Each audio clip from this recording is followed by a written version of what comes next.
Hindi ko rin palalampasin yung ginagawa nila sa akin. Yan ang tugon ni Vice President Sara Duterte sa pagpalag ni Pangulong Marcos sa sinasabing bantang binitawan ni VP Sara ukol sa buhay ng Pangulo, First Lady Liza Marcos at Speaker Martin Romualdez. Sabi ng Vice, hindi na raw siya umaasa na magiging patas ang gobyerno sa kanila at magkakaroon ng hustisya.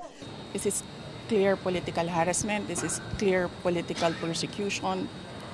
Pag-threat sa'yo, baliwala. Pag-threat sa kanila, national security. Saan ka? Sa nauna niyang pahayag, sabi ng Vice Presidente, maliciously taken out of context daw ang kanyang mga pahayag tungkol sa Pangulo na ginawa na itinuring na raw national security concern ng National Security Council. Hamon niya sa National Security Council. Bigyan siya ng kopya ng notice, listahan ng attendees, mga litrato at notarized minutes o buo ng pagpupulong kung saan nagkasundo ang NSC na ituring na national security concern ang kanyang mga pahayag.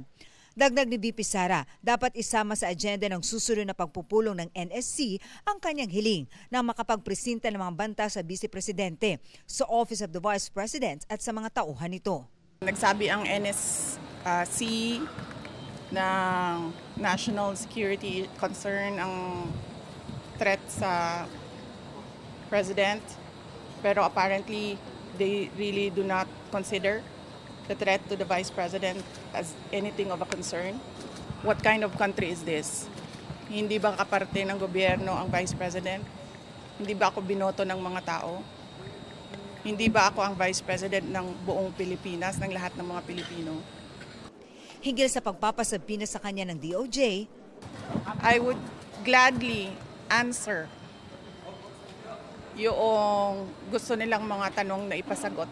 Pero dapat sumagot din sila sa mga tanong ko sa kanila. Mag-uusap na lang kami doon pag nandiyan na yung subpoena.